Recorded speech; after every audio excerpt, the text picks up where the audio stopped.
The city sprawled beneath Alexander Vance like a glittering circuit board of ambition and deceit, its lights winking promises they had no intention of keeping. From the stark, silent expanse of his penthouse, he was the master of it all, a king surveying a kingdom he had carved from grit and ruthlessness. Yet the throne was cold, the victory hollow. The very isolation that had once felt like a necessary fortress now felt like a self-imposed prison. Every twinkling light below seemed to whisper a name from a past littered with betrayals, both romantic and corporate, that had taught him a brutal, unshakable lesson. Trust was a currency for fools. His gaze drifted from the panoramic window to the three objects on his obsidian desk, each a silent testament to the women who currently orbited his life. A single, long-stemmed red rose, a remnant from last night's date with Isabella, its velvety petals already beginning to bruise at the edges. Beside it, a sleek silver-plated pen from a deal closed with Chloe, its cold weight a perfect symbol of their partnership. And finally, a simple, pristine white linen napkin, folded with impossible precision by Alara, the only trace of her presence that ever remained. 3 women, 3 different worlds, all he was certain bound to him by the same golden chain, his fortune. Isabella, the socialite, was a creature of intoxicating glamour. He pictured her laughter, a sound as carefully crafted as her appearance, and the way her eyes would flicker with a calculated sparkle at the sight of a jeweler's window. She was arm candy, with a voracious appetite, a beautiful leech he allowed to cling to him because her superficiality was, at least, predictable. Then there was Chloe, his sharp-witted business partner. Her mind was a razor, her ambition a mirror of his own. She spoke the language of profit margins and market disruption with a fluency that excited him, but he had seen the cold calculation in her eyes during negotiations. She was an ally, but one who would undoubtedly jump ship the moment a more lucrative opportunity presented itself. Her loyalty was to the deal, not the man, and Ilara, his quiet, efficient maid of 5 years. She was a ghost in his home, a silent, graceful presence who kept his world running with an almost magical seamlessness. He knew her the least, and yet her constant, unassuming presence was the most familiar. She asked for nothing, her eyes always downcast, her movements economical and purposeful. Was her humility a genuine character, or merely the most effective strategy of all? The deepest well, he mused, often appeared the most placid on the surface. A familiar, corrosive cynicism tightened its grip around his heart. He was surrounded, yet profoundly alone. They were all performers on a stage he funded, and he was tired of being an audience of one.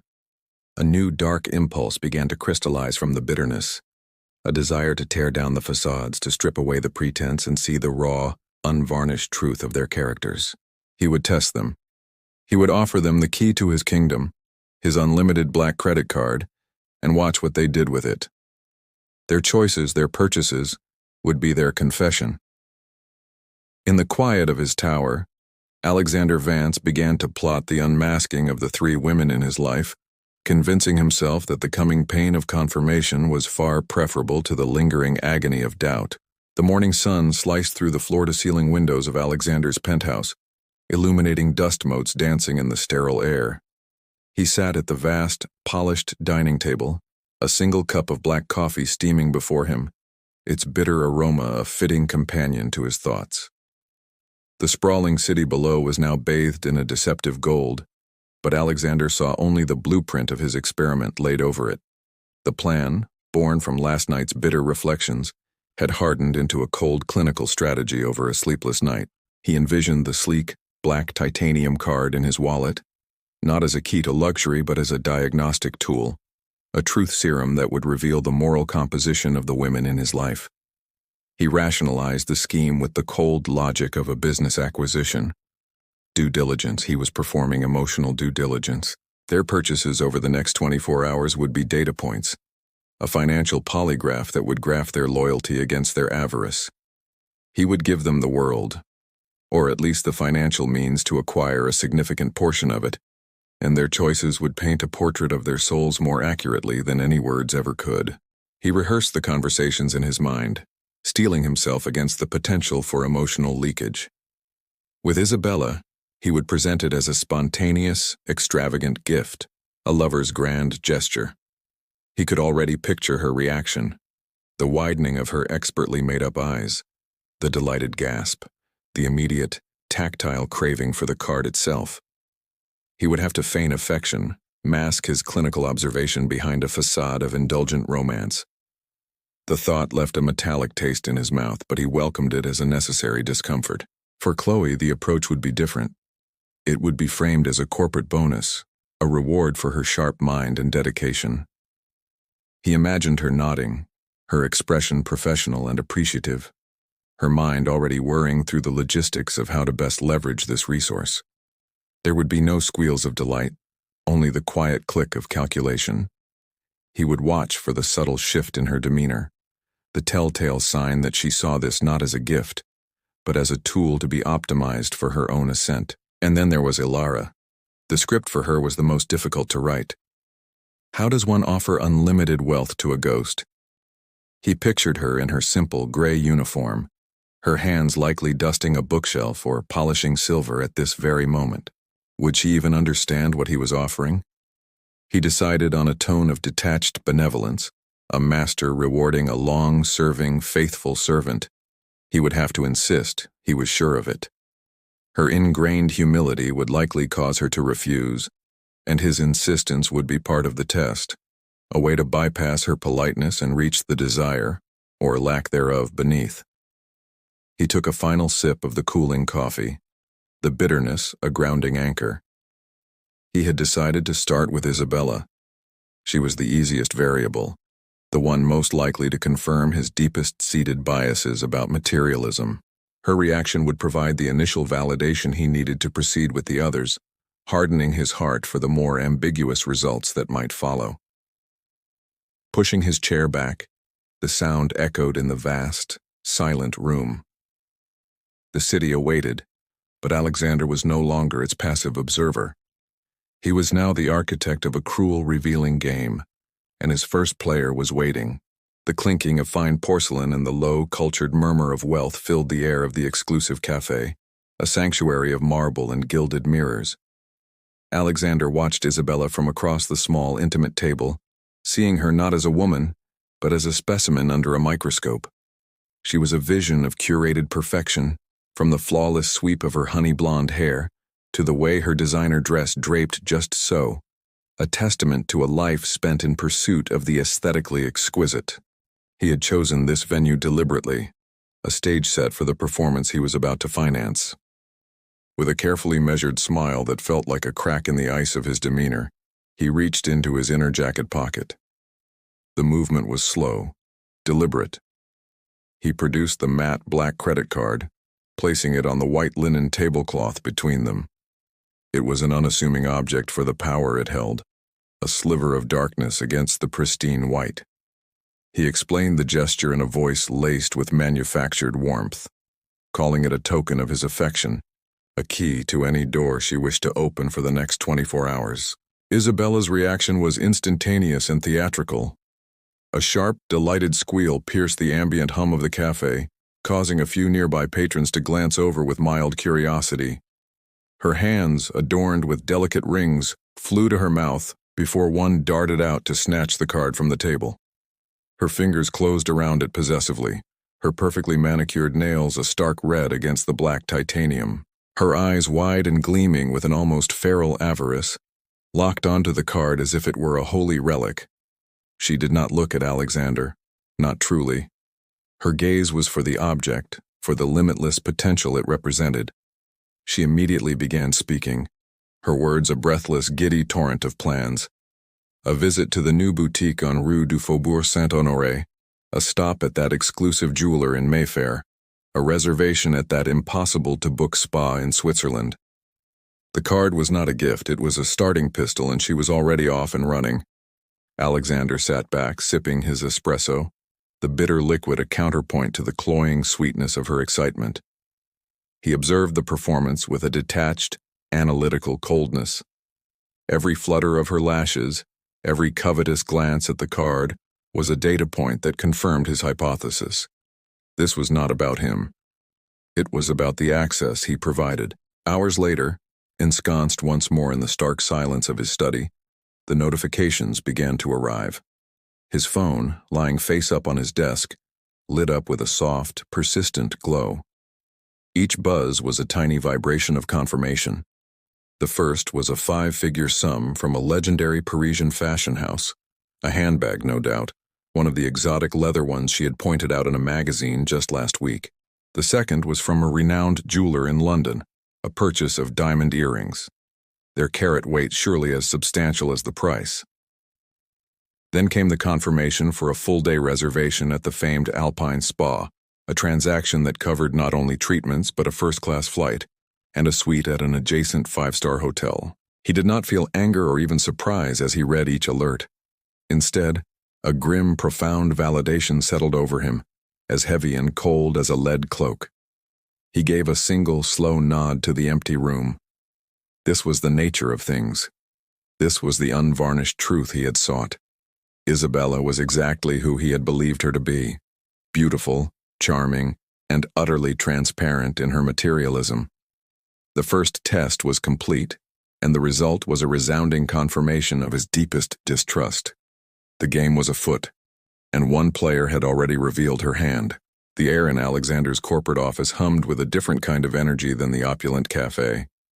Here the atmosphere was one of chilled, recycled air and silent, efficient ambition.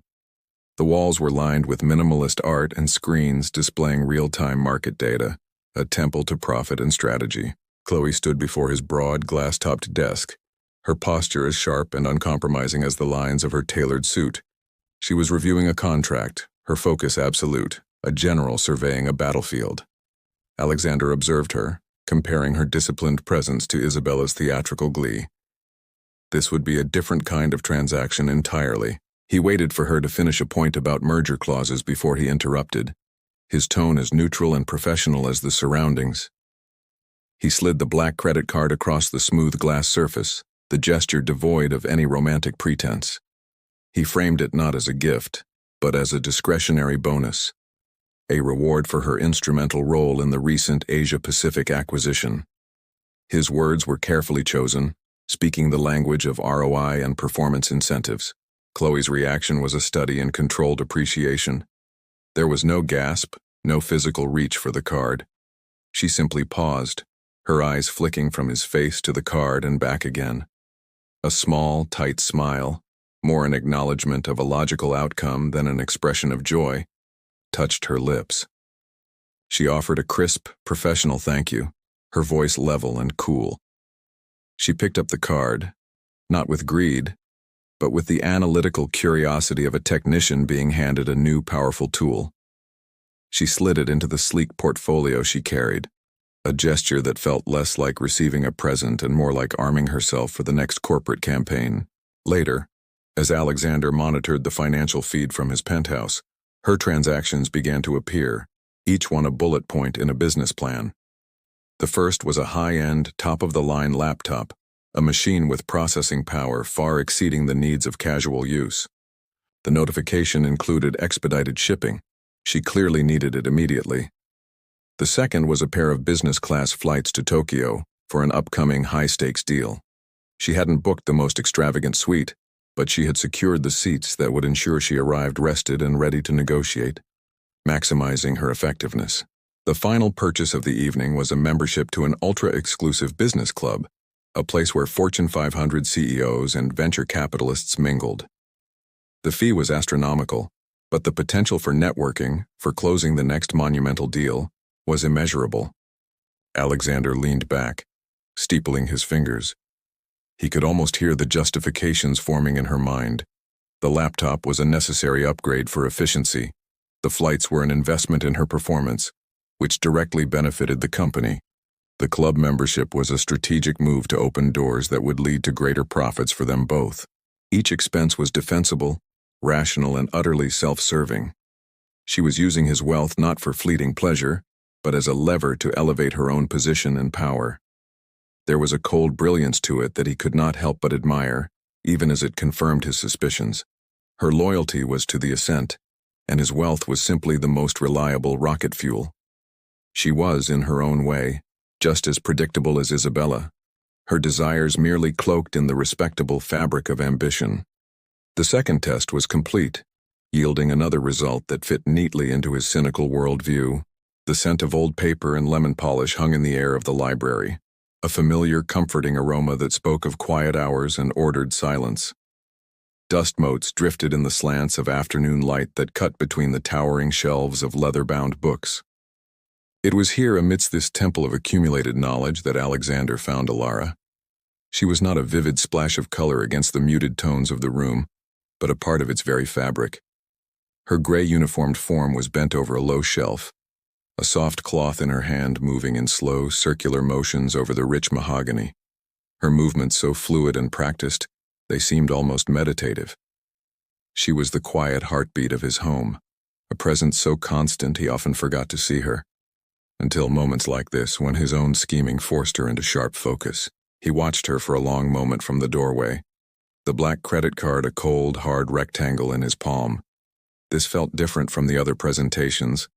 With Isabella, it had been a performance. With Chloe, a transaction. Here, in this silent room, it felt like a violation of a sacred space. He cleared his throat, the sound unnaturally loud in the hush. Ilara started slightly, her shoulders tensing before she slowly rose and turned to face him, her hands clasping the dusting cloth in front of her. Her eyes, a quiet shade of hazel, did not meet his but remained fixed on a point somewhere near his shoes, as was her habit. He extended his hand, the card lying flat on his palm. He explained the offer in the same tone of detached benevolence he had rehearsed, a gesture of appreciation for her years of diligent service, access to anything she might want or need for a single day. The words felt hollow and clumsy as they left his mouth, cheapening the room's profound silence. Ilara did not move.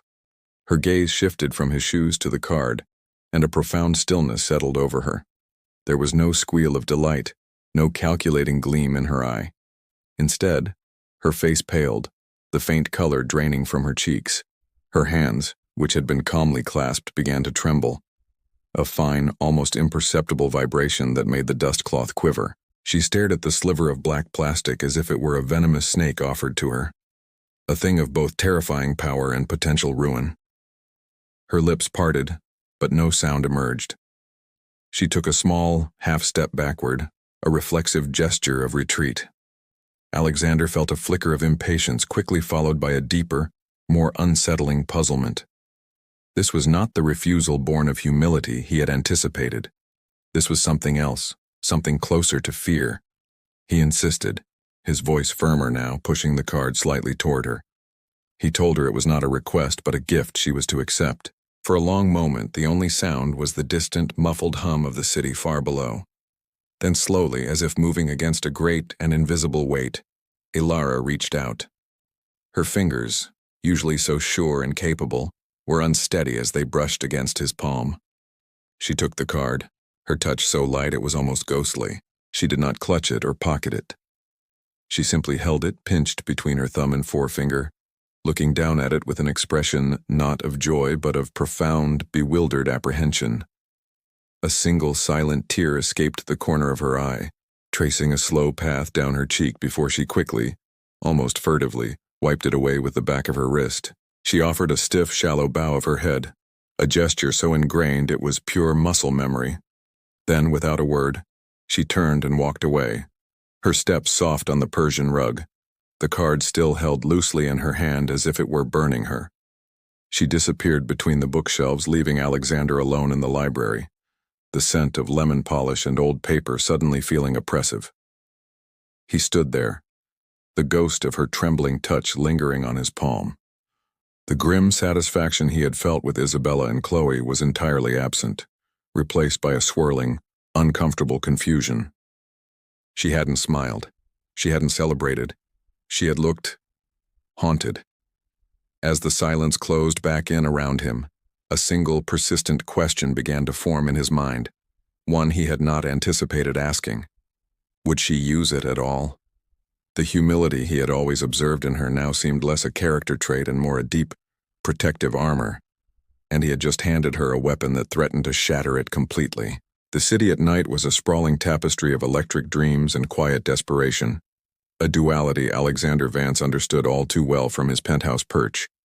But tonight, His focus was not on the glittering skyline, but on the cold blue light of his laptop screen, a digital window into the souls of three women, seated in the leather-bound silence of his study, surrounded by the ghosts of his own accumulated wealth. He opened the banking portal. This was the moment of reckoning, the grand unveiling of the truths he had so meticulously engineered.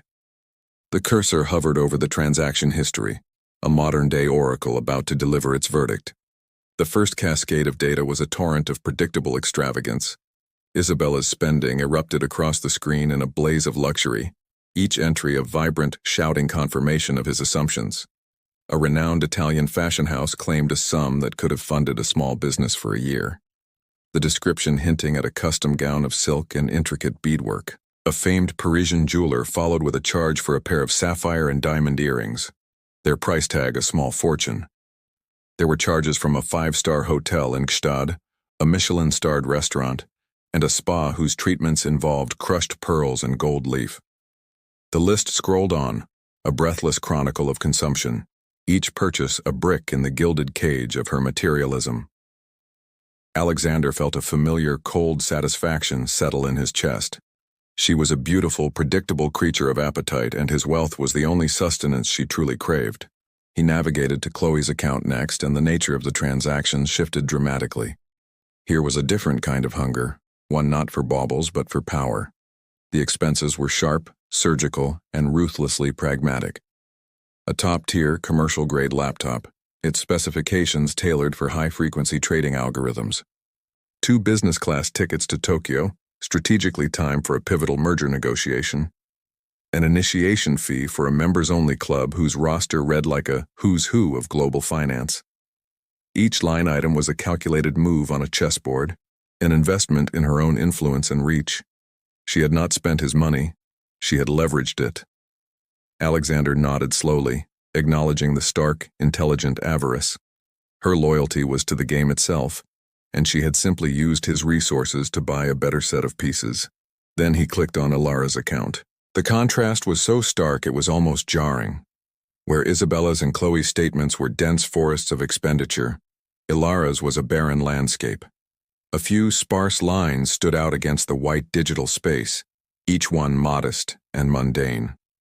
A small charge from a local grocery store for bread, milk, and eggs. Another from a discount household supply store for cleaning products and light bulbs. A third for a pharmacy, the amount so negligible it barely registered. There were no luxury items, no indulgences, no strategic investments, just the quiet, humble procurement of essentials. Alexander leaned back, the leather of his chair groaning softly. The cold satisfaction he had felt moments ago began to curdle into something more complex, a swirling mix of perplexity and a grudging, unexpected respect. Her restraint was a mystery he had not prepared for. Was it fear? A profound, ingrained sense of unworthiness? Or was it something else, a character so fundamentally decent that the prospect of unearned luxury was not a temptation, but a discomfort? He stared at the screen, at the stark evidence of her austerity. And for the first time since he had conceived this cruel experiment, Alexander Vance felt the disquieting sensation that he might have profoundly misjudged someone. The quiet maid, who asked for nothing and took even less, had just become the most intriguing and unsettling variable in his entire equation. The digital clock on Alexander's desk glowed a pale, persistent 2:17 a.m., but sleep was a distant country. The initial grim satisfaction of observing Isabella's and Chloe's predictable indulgences had long since evaporated, leaving behind the nagging, unresolved puzzle of Ilara. Her sparse transaction history, a testament to a restraint that bordered on the ascetic, had burrowed under his skin. He refreshed the page again, the blue light of the screen washing over his face in the dark room. A modern-day soothsayer seeking answers in the flicker of pixels. The routine was compulsive now, a nervous tick. Refresh, scan, dismiss. Refresh, scan, dismiss. The city outside his window slept, but Alexander was a prisoner of his own making, chained to the glow of this financial confessional. Then, on the 5th or 6th refresh, a new line appeared on Ilara's statement. It did not appear with the flamboyant branding of a luxury boutique or the corporate sheen of a business expense. It was stark, clinical, and utterly out of place amidst the grocery and pharmacy charges. The payee was City General Hospital. The amount was not a modest sum for a consultation or a prescription. It was a substantial 5-figure payment, a number that dwarfed every other transaction on her list combined. It was a financial tremor in the otherwise placid landscape of her spending. Alexander's heart gave a single hard thump against his ribs, a percussive shock in the silent study. He leaned forward, his elbows hitting the desk with a jarring thud, his eyes glued to the screen as if he could physically pull more information from the digits. City General Hospital. He cross-referenced the date and time. The transaction had been processed just a few hours ago, long after she had left the penthouse with the card held like a live coal in her hand. This was no essential. This was not bread or light bulbs. This was a desperate, significant outlay, a silent scream in the language of finance. His mind raced, trying to overlay this new, alarming data point onto the quiet, unassuming woman he thought he knew.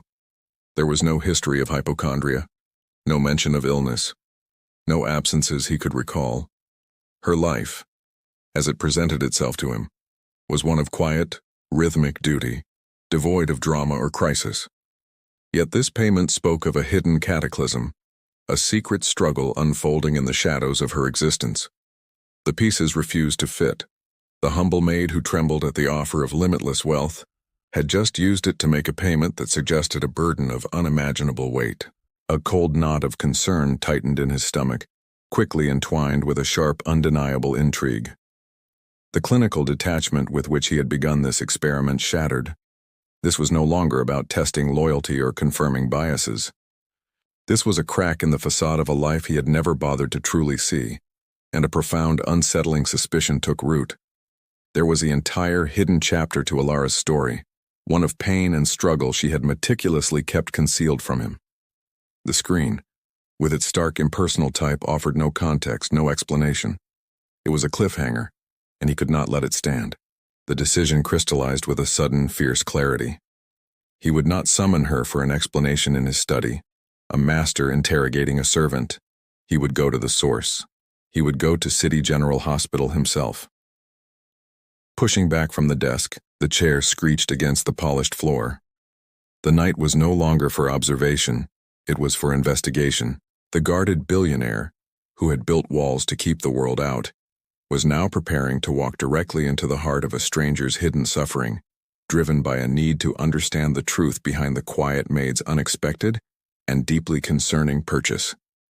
The air in City General Hospital was a sterile cocktail of antiseptic and quiet despair, a world away from the perfumed luxury of Alexander's usual haunts. The polished floors reflected the harsh fluorescent lights, and the low, anxious murmur of waiting families filled the cavernous lobby. Alexander moved through it all like a ghost, his custom-tailored suit drawing furtive glances from people hunched in worn plastic chairs. He felt exposed, an alien creature in a habitat of raw human vulnerability.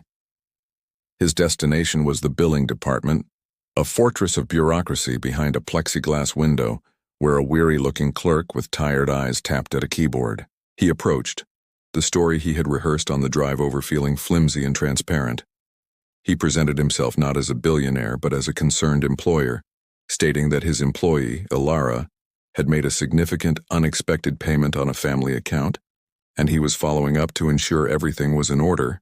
He used her full name, his voice carefully neutral, betraying none of the turmoil churning inside him. The clerk, a woman named Linda, according to her badge, glanced at his expensive attire with a flicker of skepticism, but began typing, the click-clack of the keys echoing in the hushed space. Minutes stretched, each one an eternity. Alexander watched her face, searching for a clue in the tired lines around her mouth. Then her typing slowed. She scrolled, her eyes scanning the screen, and a subtle shift occurred in her expression.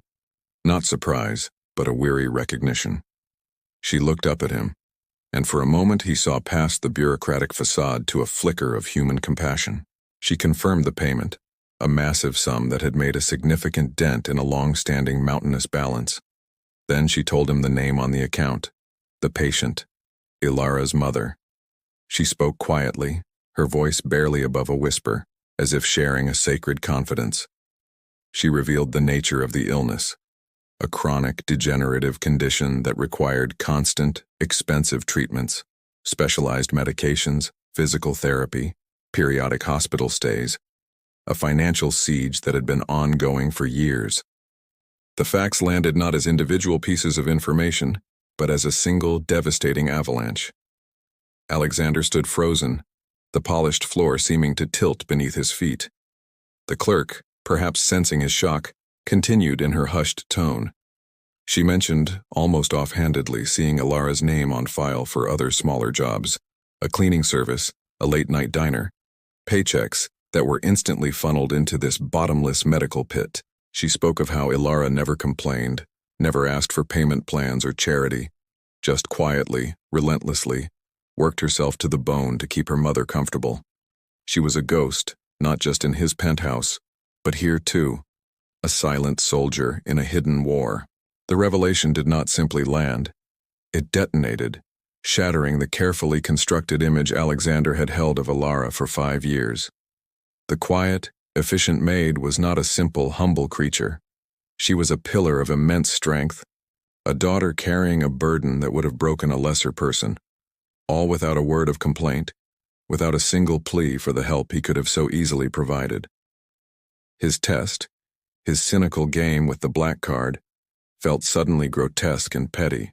She hadn't used it for greed or ambition. She had used it as a life raft in a storm he never knew was raging. The pristine, ordered world of his penthouse, his suspicions about loyalty and wealth, crumbled into dust around him, replaced by the stark, humbling reality of Ilara's hidden struggle. The familiar scent of lemon polish and brewing coffee usually brought Alexander a sense of ordered calm. But today the kitchen felt charged with a tension that made the air itself seem to vibrate. He found Ilara at the counter, her back to him, her shoulders hunched as she meticulously wiped the already spotless granite.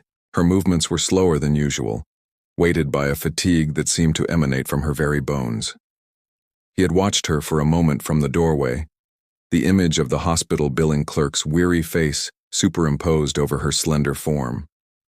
The hidden war she fought was now a vivid, painful reality in his mind, and the black credit card in his pocket felt like a lead weight, a symbol of his own profound blindness. He stepped into the room, the soft click of his shoes on the tile causing her to startle, her hand stilling on the counter.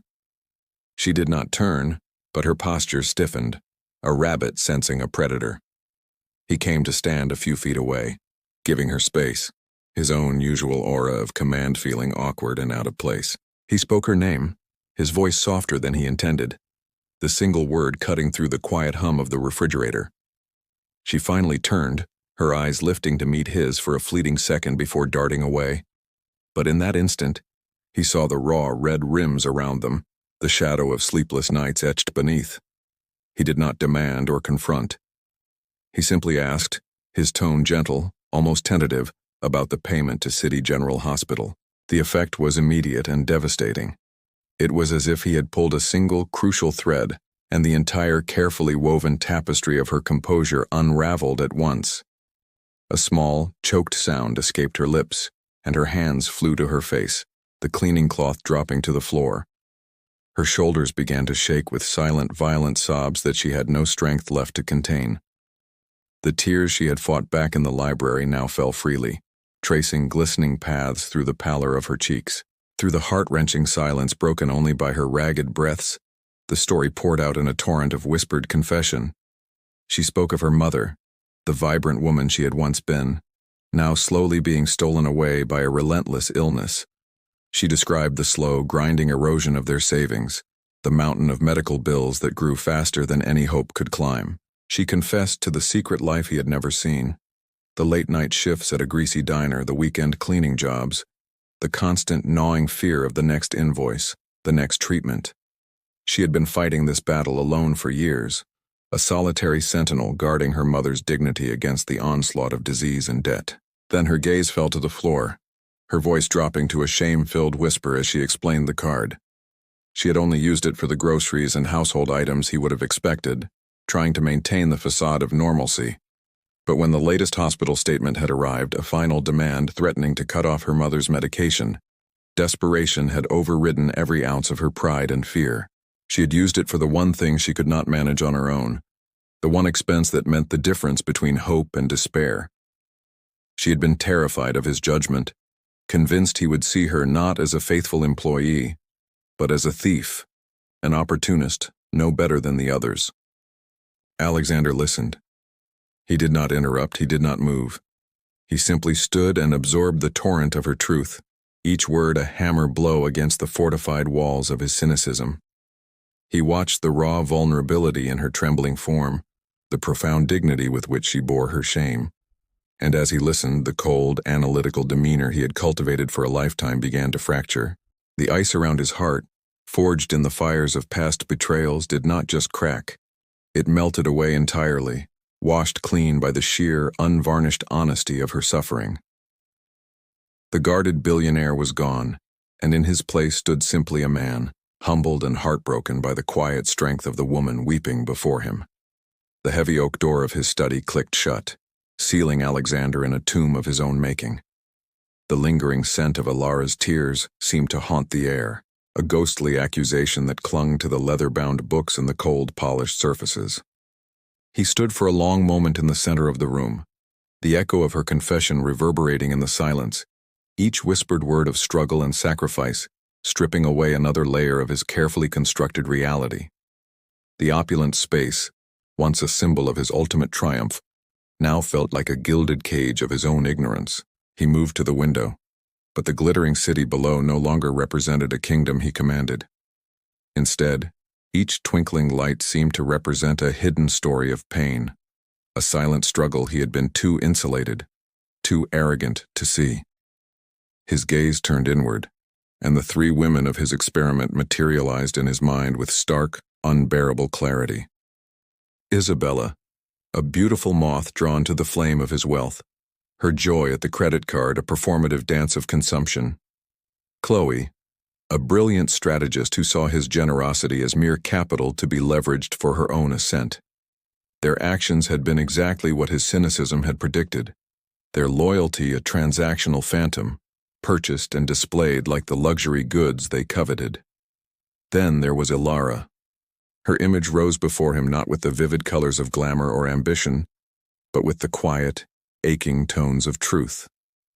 He saw her not in her gray uniform, but as she had been minutes ago in the kitchen, her shoulders shaking, her face raw with a vulnerability that had nothing to do with weakness and everything to do with a strength he could barely comprehend. While Isabella had purchased diamonds and Chloe had bought influence, Ilara had spent his limitless wealth on the only thing that truly mattered: a chance to keep her mother alive. Her selflessness was not a performance. It was the very essence of her being, a quiet, relentless flame that had burned for years in the shadows of his home, unnoticed and unappreciated. A wave of guilt, cold and nauseating, washed over him. It was not a vague discomfort but a physical weight that pressed down on his shoulders, forcing him to grip the windowsill for support. His test, his cruel, arrogant game, felt like a profound desecration. He had offered a key to paradise to a woman fighting a war in hell, and he had done it to satisfy his own jaded curiosity. His wealth had not just blinded him, it had insulated him in a bubble of privilege, allowing him to view the world through a distorted lens where every relationship was a potential negotiation and every kindness a hidden invoice. He thought of the dignity she had maintained. For 5 years, she had worked in his home, polishing his silver and dusting his first editions, all while carrying a burden that would have crushed a lesser soul. She had never once hinted at her struggle, never used her proximity to his fortune to ask for a loan or a favor. Her loyalty to her work, to the simple act of doing her job well, had been genuine and unwavering, a quality that could not be bought at any price. It was a loyalty born of character, not currency. Alexander Vance, the self-made billionaire who had conquered markets and built an empire, stood humbled in the dark. His assumptions lay shattered around him like broken glass. He had believed he understood the nature of people, that he could quantify loyalty and measure character with a credit card statement. But Ilara had taught him a different calculus, one of sacrifice, silence, and a love so profound it asked for nothing and gave everything. The truth was not in the splurges or the strategies. It was in the quiet, desperate payment to a hospital, made by the one person he had never thought to truly see. And in that devastating clarity, he knew his life, and his understanding of it, would never be the same again. The address led him to a part of the city the gleaming towers of his world ignored. A neighborhood of weathered brick and stoops, where the air carried the distant hum of the elevated train and the scent of cooking from open windows. Ilara's apartment building stood as a testament to quiet endurance, its facade aged but clean. Climbing the narrow, dimly lit staircase felt like an ascent into the reality he had so long been insulated from, each step a conscious departure from his gilded life. He found her door, a simple painted thing, and for a moment the billionaire who commanded boardrooms with a glance felt a profound and unfamiliar hesitation. He knocked, the sound soft but definitive in the quiet hall. The door opened a crack, then wider, revealing Ilara. She was out of her uniform, dressed in a simple faded sweater and jeans, and the sight of her in her own element made her seem both more real and more vulnerable. Her eyes, still shadowed from recent tears, widened in shock at seeing him there on her threshold. She looked as if she expected reprimand, her body tensing for a blow. But Alexander did not step inside uninvited. He stood in the hallway, his hands at his sides, his usual aura of authority completely absent. He began to speak, his voice low and stripped of all its customary arrogance. The words were not rehearsed. They welled up from a place of raw, unvarnished sincerity. He apologized, not for the card or the test, but for his blindness, for the 5 years he had failed to see the immense strength and struggle of the woman standing before him. He apologized for the cynicism that had painted her with the same brush as others, for the profound disrespect of his experiment. He looked directly into her eyes as he spoke, allowing her to see the shame and the regret that had taken root in him, making no attempt to hide his own vulnerability. Then he made his promises, each one a deliberate stone laid to rebuild the trust he had shattered. He would cover all of her mother's medical costs, not as a temporary fix, but permanently. Every past bill would be settled, every future treatment, every specialist, every ounce of care would be funded without question or limit. He told her she was receiving a substantial raise, one that reflected not her duties as a maid, but her invaluable character. Her hours would become flexible, built around her mother's needs, because her place at her mother's side was non-negotiable. Ilara listened, her initial shock melting into a dawning, disbelieving comprehension. The tension drained from her shoulders, and a single, quiet sob escaped her, as the weight of a years-long battle was finally, truly, lifted from her. The tears that followed were not of despair, but of a profound, overwhelming relief. She reached out, her hand trembling, and placed it over his where it rested on the doorframe. A wordless, tearful thank you that held more genuine gratitude than any flattery he had ever received. Later, from the quiet of his car, he made 2 other calls. The first was to Isabella, his tone cold and final as he ended their arrangement, unmoved by her theatrical protests. The second was to Chloe, a brief professional dissolution of their personal entanglement, her pragmatic acceptance confirming the transactional nature he now so clearly saw. Severing those ties felt not like a loss, but like the removal of a weight he had not realized he was carrying. Driving away from Ilara's neighborhood, the city's skyline came back into view, but it no longer looked like a fortress to be defended. For the first time in longer than he could remember, Alexander Vance felt a sense of purpose that was not tied to profit or power, but to the simple, profound act of making something right. The cold void inside him was gone, filled instead with the warm, steadying weight of a newfound purpose. Months unfurled like a banner of change, painting Alexander's life in softer, more meaningful hues. The sterile opulence of his penthouse remained, but it was no longer a fortress of isolation. It had become a headquarters for a different kind of enterprise, one measured not in profit margins but in human impact. The Alexander Vance Foundation, once a tax-efficient line item on a corporate balance sheet, was now the vibrant, beating heart of his days. And at the center of its new, impassioned focus, healthcare for low-income families, was Ilara. She sat across from him now in his study, not as a maid, but as a trusted advisor, her posture no longer bowed by hidden burdens but straight with a quiet, earned confidence. The city sprawled beyond the glass, bathed in the warm gold of a late afternoon sun. Between them lay blueprints and demographic charts, but the conversation had drifted from logistics to something far more personal. Alexander found himself speaking not from a place of corporate strategy, but from a deep, humbled well of reflection. He admitted to her how her actions, born from desperation and love, had shattered the cynical lens through which he had viewed the entire world.